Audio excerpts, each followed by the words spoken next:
Welcome to the April edition of CITV.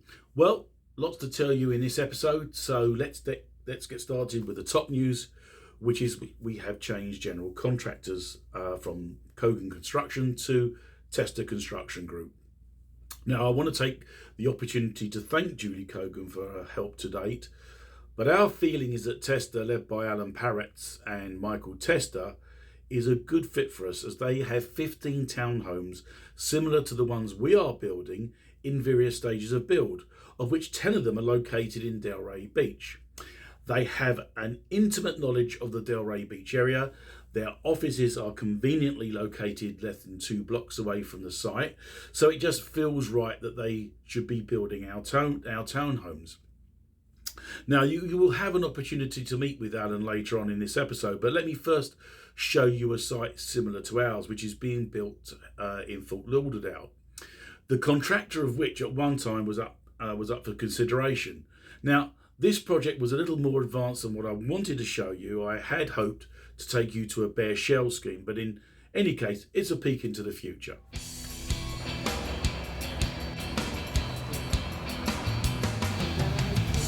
On the 10th of January, John Harmon, my friend, investor and valued advisor, visited a shell scheme project that Kogen Construction had completed in Hendricks Isle, Fort Lauderdale.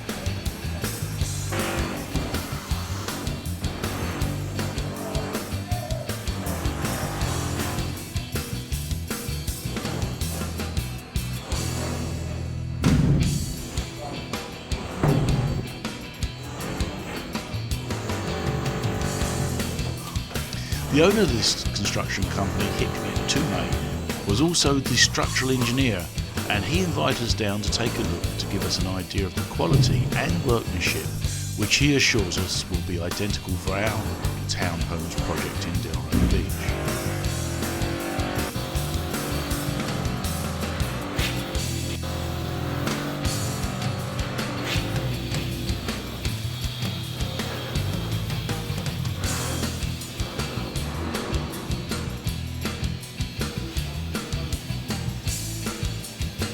Both John and I left very impressed, and although this structure was well advanced and just a shell scheme, it was a good indication as to what we should expect for our build.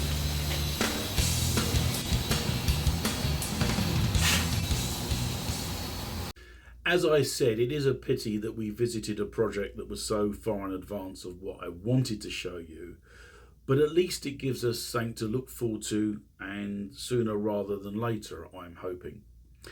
Alan Parretts heads up the Tester Construction team, and so I popped down to their offices in Delray Beach last week so he could introduce himself to you guys and explain a bit about their past and what they'll be doing for us.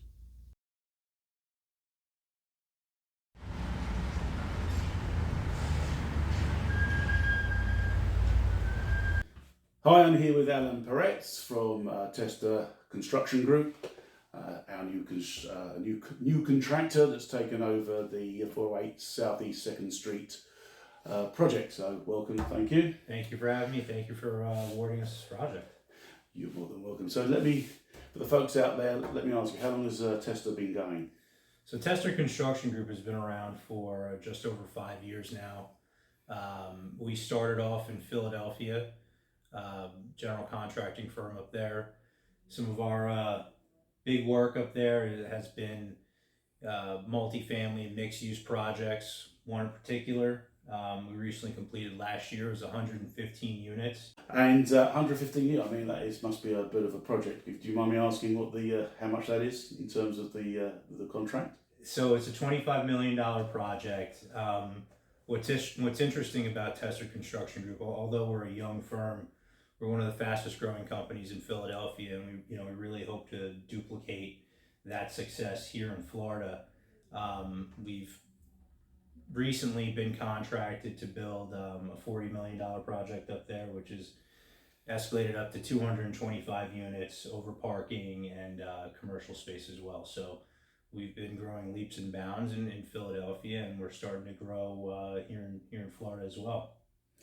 Okay, so you actually went. I've got a list of questions here that I was going to ask Alan, and he's actually just like bombarded all the way through there. So he kind of destroyed our interview, but not really. What I was going to say to you is, okay, we've got our site now, which is what we're really all about. What's the order of play now? We've been signed up a week with each other, and I know we've been going backwards and forwards. But what's the first order of play with the site? So over the past week, we've spent some time organizing all the construction plans and all the information that's required to build this job. So the first order of business is to focus in on contract administration and everything that we need in order to onboard our trade partners and ensure we don't have any lead time issues going into construction and during construction. Because when we establish that duration for this project, we want to maintain that as firmly as possible. So we're going to spend a lot of time, one, onboarding our trade partners that we're going to utilize for the project. And once we've done that, we're going to hone in on long lead items such as windows. Surprisingly, what people may not expect, roofing and roof insulation has been probably our biggest headache currently in the marketplace, where insulation for roofing is running 10 to 12 months. So there's certain things that we want to get ahead of and make sure that we order it early and on time so it doesn't affect our construction schedule. Well, you're well aware of the problem we're having with Delray Building Department at the moment, trying to get the review out of them and to get permission to at least start the demo. I know you can't. It's an impossible question, but sitting here right today, what do you think we're looking at to even pushing the city? What do you think? How long for permitting? Not like permitting. How long to get the demo for them to approve and get ourselves into demo? So the demo permit should not take too long. 3 weeks, 4 weeks. Well, currently we have only 2 reviews that are left. It's the vegetation removal, the replatting. So I expect that we should have a demolition permit in about 2 to 3 weeks. And once we do get that permit, it's gonna start moving very quickly. What's great, we've already contracted our demo contractor. We put in our temp fence permit to get the perimeter of the property safe for the rest of the public, and things should move very quickly once we get that permit. Yeah, because I think that what is very frustrating, especially as the developer, is to sit and just see this barren ground with the grass growing and just getting it cut every month. We actually want to see something going on, and even if it's just a silk fence going up around the perimeter and some core rock going down on the ground, it means something's going forward. And also, we have people that have put a deposit down on one of the homes already, and we've got 2 others that are hopefully just about to, and 1 other actually reserved who I'm speaking to tomorrow. So it's good for them because one of them actually lives opposite the site, and to see something going and starting to materialise is also encouraging for them as well. What work can we do before permitting? What can we do to get right up to that? Take up the time whilst we're waiting for permitting. So it can be frustrating for some, but there's a lot of work that goes into planning this project, right? So we're going to be establishing your schedule. As I mentioned, we're going to hire our trade contractors, and there's just going to be logistical thought in how we're going to build this project with minimal impact to the city and the surrounding neighbors. So after we're done with demo, it's going to be a lot of planning, a lot of contract administration behind the scenes, but all of that is going to make the process, once we actually get the master building permit, just a lot more seamless. Sure. I mean, and let's just say we get the go ahead and we've done the demo. How long to get to permits? So we, I know that we've got to go to the different trades and get prices and this and that and costings, and they've got to put their own permits in. So actually, how does that work? Does the individual trades have to put in their own permits towards the master permit, or can we start working on some of the items that haven't been permitted yet? How does that work? So unfortunately, we're not going to be able to put any work in place on site until we have that master building permit. What we have found with the city of Delray is they can be lenient as we're getting close to the permit getting fully approved. So we'll watch that on the website within the city. And as we start to get close, if we're ready to pull the trigger on certain early works, they may let us get into the ground, and we can start that undercut of the building pad and then start building up the building pad. So once we get that permit, we can start gearing up for first inspection. Sure. Now I'm going to ask you like the $1 million question. Okay, we've got the permits, we've broken ground. Give me the worst possible time range for getting it built, and the best possible time frame for getting it built. So once we get that permit in hand, I would anticipate the worst case scenario being about 18 months for the construction project to be complete. But we're going to be pushing a much faster construction. We're going to be tracking a much faster and aggressive construction schedule around the 14 to 15 month. Oh, that makes me a little bit happier. Time frame.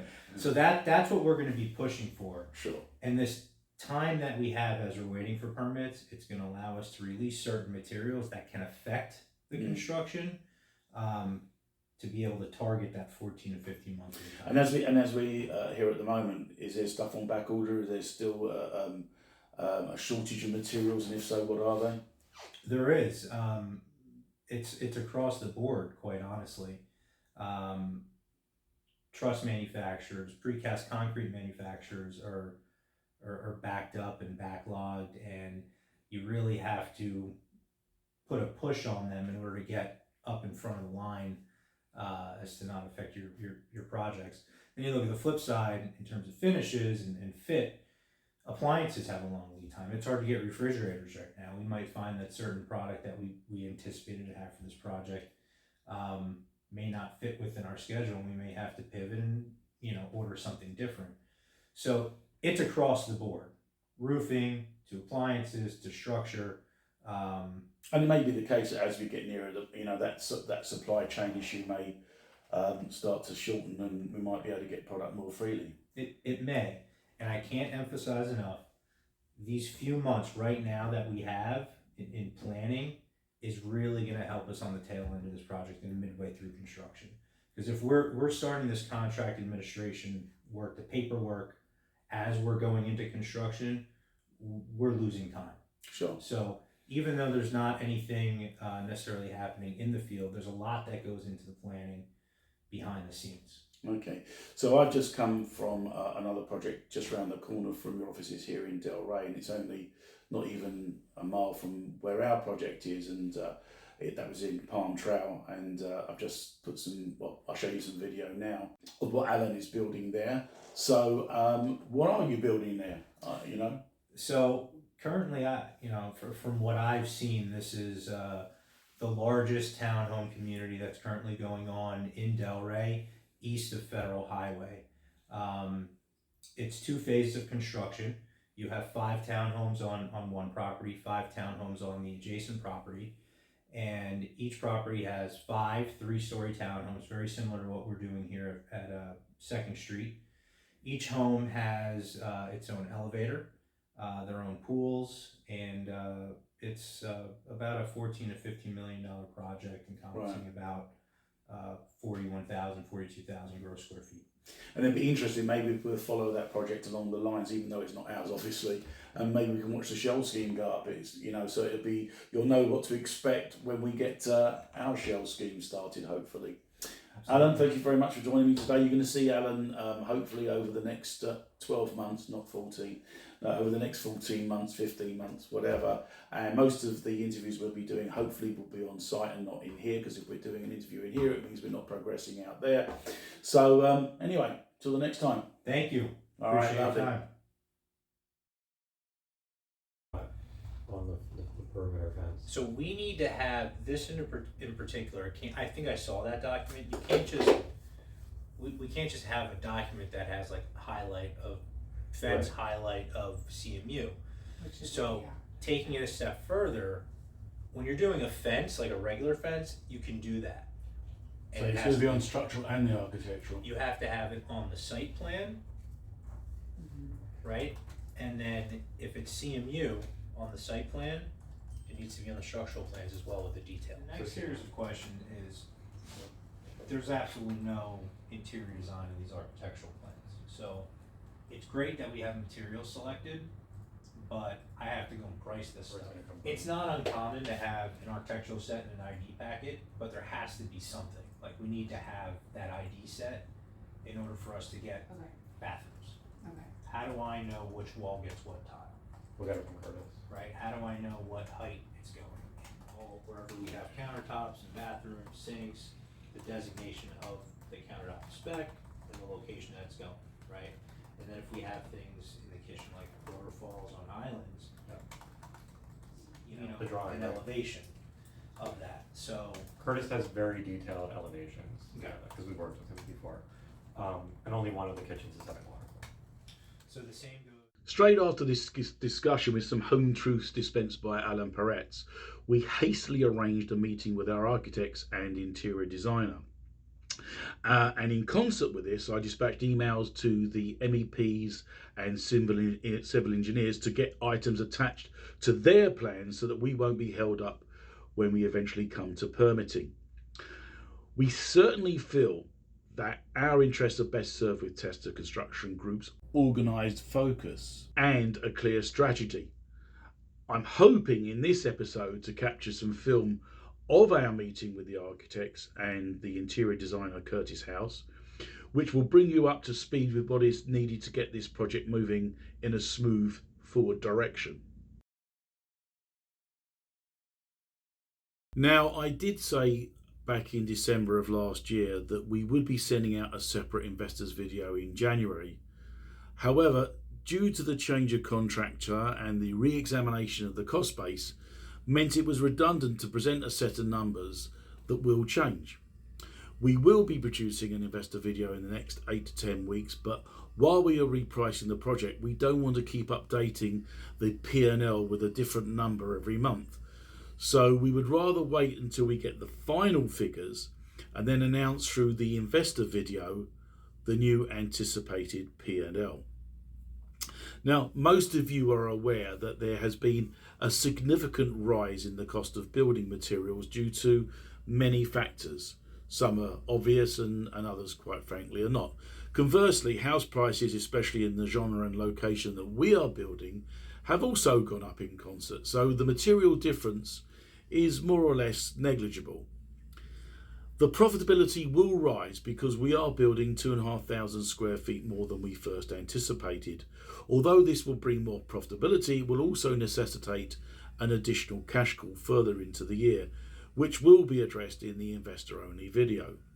Now, Fannie Mae and Freddie Mac and several other industry gurus are predicting that the South Florida housing market will prevail at around a 6% increase per year for the next 5 to 6 years. Remarkable. Now, whether you want to believe that or not, all we need is an 18-month window to close out this project in the profitable way that we have planned. So, certainly the market is currently a joy to be in and is immensely encouraging, and long may it last. Following Danielle Matthew and my meeting with Alan Peretz, we conveyed an urgent meeting with Shane Ames, Adrian Grandison and Curtis House, our interior designer, to discuss some of the concerns Alan raised in our discussion, and the following excerpt from that meeting covers some of the hot topics.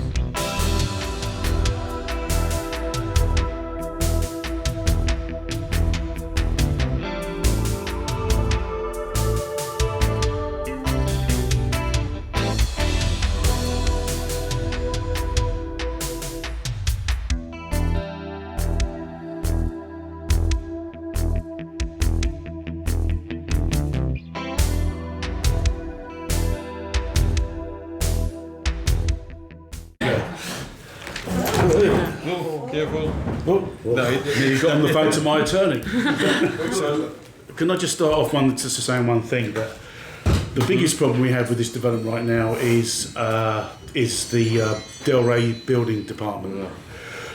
We cannot get, technically speaking, shit out of them. We cannot.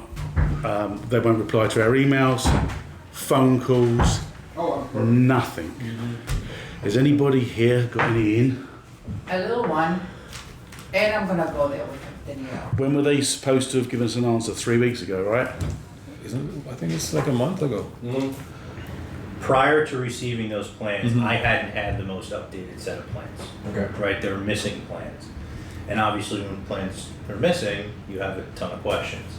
So a lot of it has actually been flushed out in the latest set of plans. Really? Oh, that's Yeah, good. which is good. Like a lot of the major things. Right back. You know, I think that the largest thing that's outstanding is that ID package. right? The interior design package. I'll start at the top.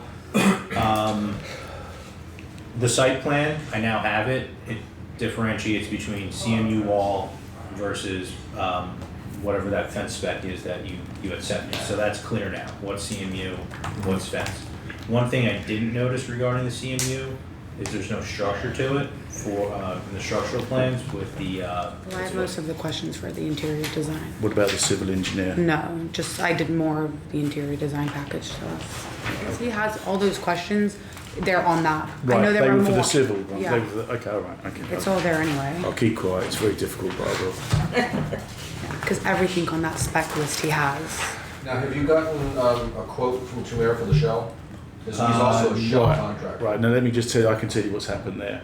I asked him to redo the structural plans without the tubs on the top. Now I know you said you disagreed with that because you said it was aesthetically it's very pleasing and blah blah blah. But at the end of the day, I it's don't know where could that have that much difference. Well, actually, to be fair, Hickman did say that it's cement blocks and planks, and it's sitting on that, so it's not affecting the steel cost. That's what he said to me, but it still would save craning it up there. There is also the thing where you could have a maintenance person go in every month to go through somebody's house to maintain the tub, and If you get the right tub, you don't have to maintain it. It's almost self-maintained. Right.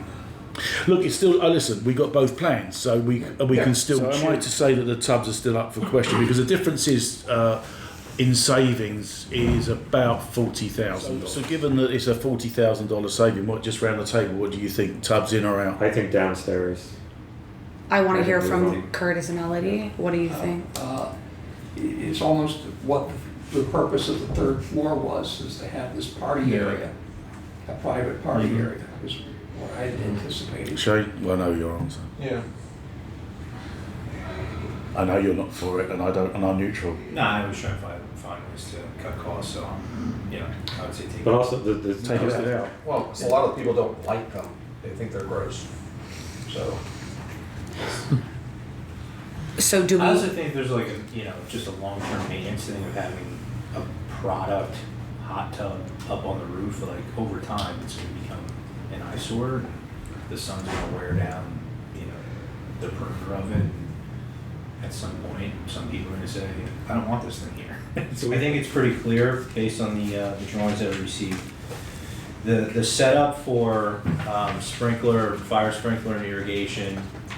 We're going to have one water meter per home, correct? And then off that water meter, it's going to split with separate backflows for one for irrigation, one for sprinkler. Is that how we see it? Like the civil plans show a feed coming off of the water, these civil plans that I have now, coming off of the water meter for fire sprinkler. The civils don't show anything about irrigation, so I go to the irrigation plans, and the irrigation plans are just really tough to I thought there was a clean set of I thought we went to another company to get the irrigation plans done properly. But the civil plans show the fire sprinkler service coming after, splitting off after the water meter, but it doesn't show anything for irrigation. I don't know if that's gonna come up during the permit review. So the question really is irrigation, where that's being fed from. And it might have to be added to the civil plans. Fire alarm. Obviously fire alarms designed, built by a fire alarm vendor.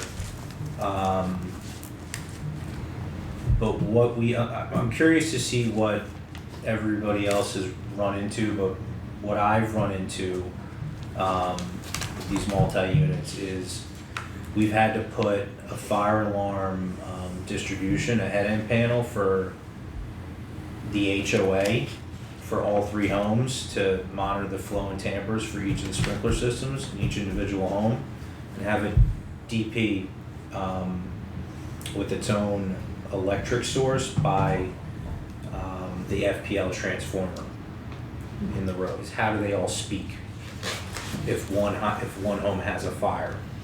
So I think you have to have one distribution panel that speaks to all the flow and tampers for every home, which means We're gonna need another electric meter for a house panel, a house electric panel that feeds just the fire alarm panel. Make sense? It noted sump pumps for the elevators. Okay, that was We don't need sump pumps for the residential elevators, so we can just get rid of those. we wanted to say that we need you guys to come up with the basis of the elevator design. Concern of mine is when, you know, we have the window on the facade going all the way up with the slatted screen wall. Looking into the elevator shaft was a little, you know, it's concerning for me from, you know, an aesthetic standpoint. It's like, all right, so what's the outside of the elevator box gonna look like? Right, because usually it's unfinished. And what's the inside of the shaft gonna look like? What's the inside of the shaft gonna look like? As you go up, you're gonna see the tracks for the elevator. Yeah, basically just want to paint it black. Black is a great idea. I mean, it's like an urban look anyway, isn't it? That's what Well, it's very industrial. Yeah, it's like in the industrial look, yeah, and that's what we're contemporary. going kind of going Yeah. for. Industrial. I got the lighting specs and the basis of design, and we have RCPs. So we The have. next set of questions are interior design related. Lovely people right here. Okay. So just like an ID set of plans that shows this, you know, tile one's going here, you're gonna do this tile on this wall. Right. Taking the Yeah. floor plans and putting arrows to the walls of like, this is TL1, you know, this room's TL2. We can always come in with ULD and we can, Matthew and I can, Go Yeah, to, we have the elevation block, don't we? so. And the Right, market, yeah, it's appropriate yeah, for the market yeah. now, because it's so hot, people are just buying, so. Yeah, but you know, you keep on saying that. Can I just put a cautionary tale in here? It's hot right now, but in 18 months' time, We have a But it's two-year- done, we the have a project's two-year done, forecast it's done, From it's Night done. It'll Frank. be too late at that We have a point. 2-year forecast, it's not changing anytime soon. And regardless, For the next couple of years. we know we're putting in aesthetically pleasing things because we've talked to consumers and we have good taste. So there we go. I mean, someone's not gonna buy it because they don't like the light fixture. Yeah, like, Or- and we've seen from Palm Beach that we all work together. We know what works, so it's. Wall finishes, And then cabinet go to and have all the vanities, information. putting that on the ID, countertop finishes, plumbing fixtures and toilet accessories. Are you working on that? we have them all. Yeah, we have them from Ferguson. I just think we need, when we have our meeting, we'll have another Is- meeting. Stair details and finishes, that's in this new set of plans, so we have, you know, a basis of something to are they open? Right. They're open stairs, aren't they? Well, the first floor is in the second.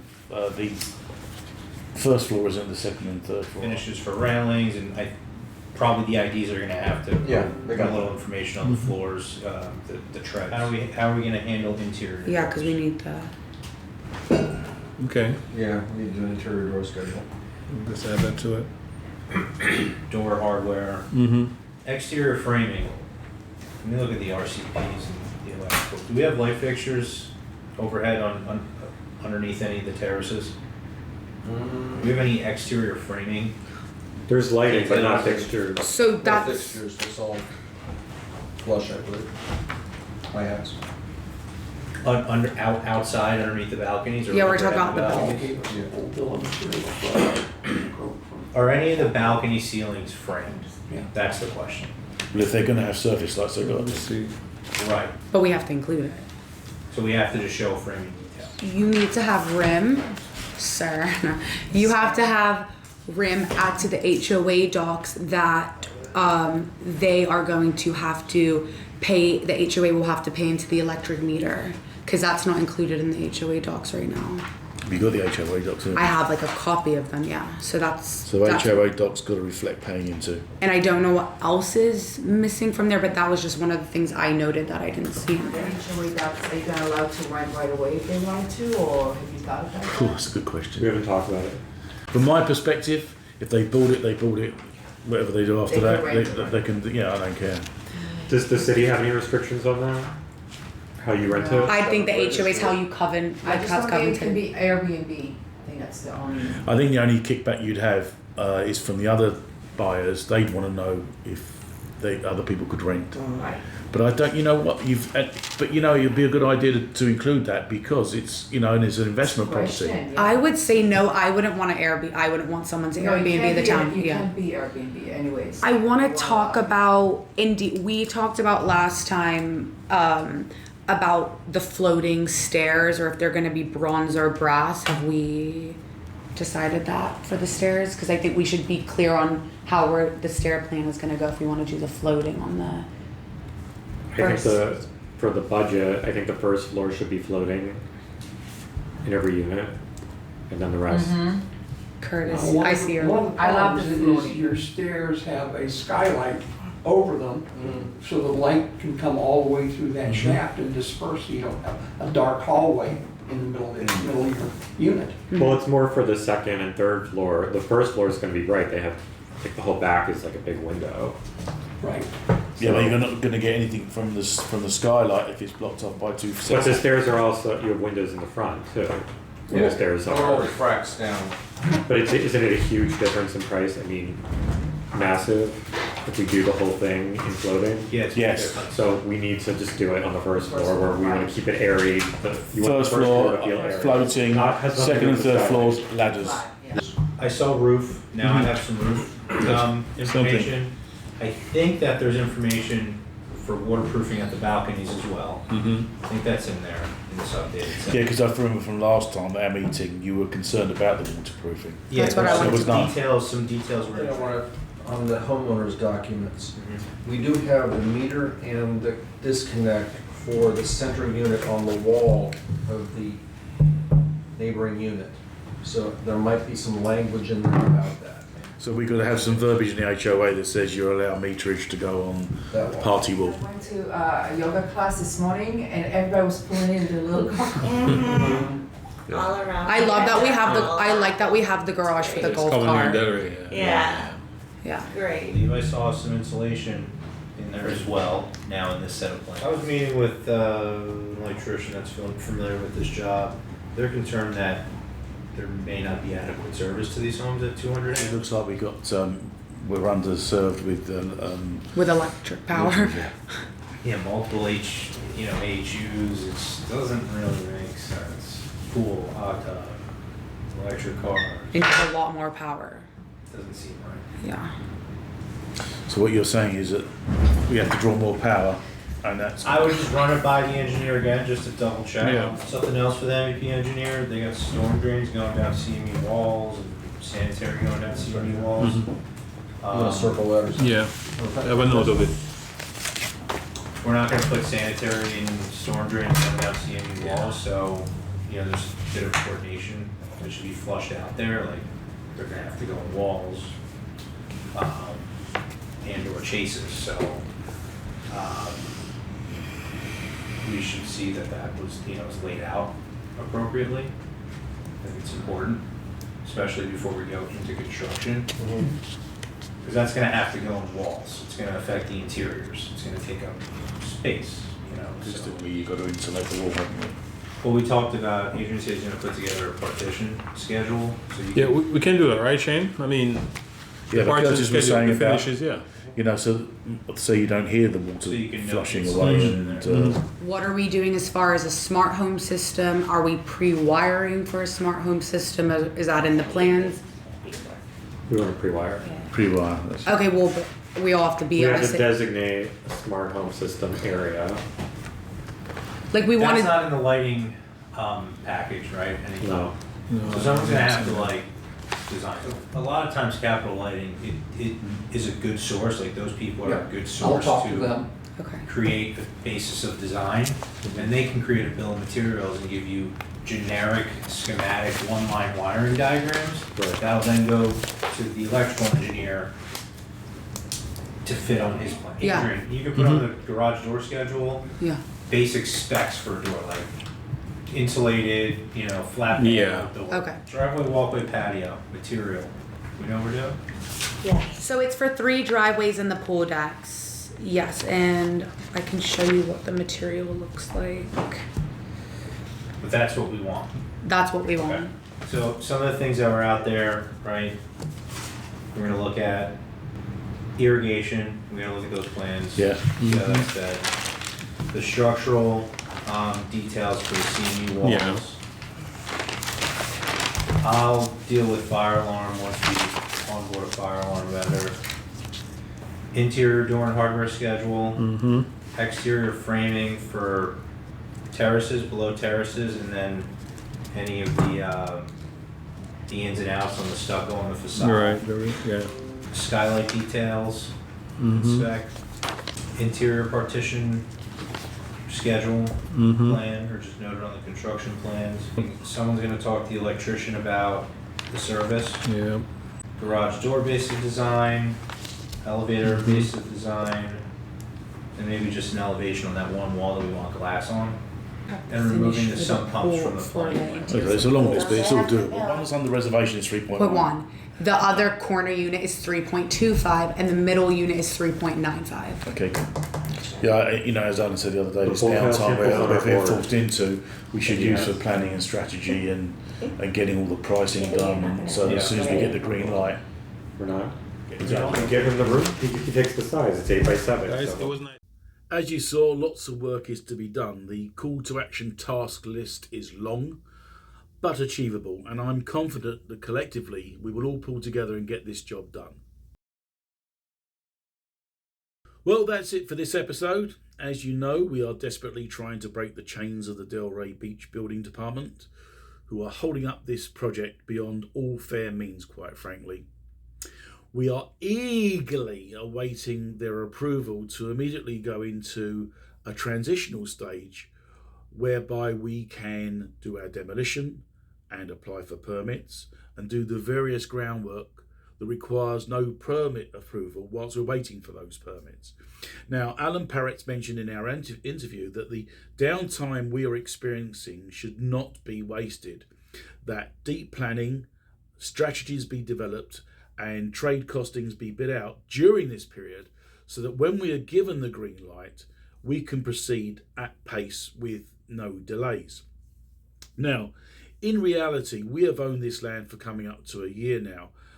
We are there or thereabouts in terms of timing with other developments in the area, but we as developers are of course always trying to push the envelope to gain, a little bit more precious time advantage. But one of the big deals, I believe, of being with Tester Construction Group is sharing their software that they employ. It enables us to identify cost savings a lot easier than before and be more precise with our timings. Now, in other discussions, it was decided to remove the hot tubs from the roofs of the townhomes. Now, although aesthetically seductive, the cost saving by not having to crane the tubs in place on the roof and the weight loadings on the building structure will save us tens of thousands of dollars. However, it is fair to say that this was also Kogen Construction's suggestion as well. Now, in addition, if you consider that once a month, a maintenance person would have to service these tubs, which would be certainly an inconvenience to the homeowner, we will instead now incorporate these into the first floor swimming pool. So now that we're better placed to identify cost savings, we will stay diligent in this task to underpin and increase our profit margins where possible. Now, before I leave you, I want to touch on subject of other projects. We have so far diligently explored, visited and assessed other land development opportunities to build either single or multiple structures. Now, to date, we have not found one single project that is suitable from a financial standpoint. As it stands with most things these days, the prices are way beyond comprehension, making it nigh on impossible to turn a profit safely with any margin for error. Therefore, we are in a resting position. However, should something arise that is of great interest that would show a good profit with little downside risk, we will be ready, willing and absolutely able to spring into action. But until that time, we are left with our solo project here in Delray Beach, South Florida. I look forward to speaking to you all in April, or hopefully some of you before then. Stay safe and keep well.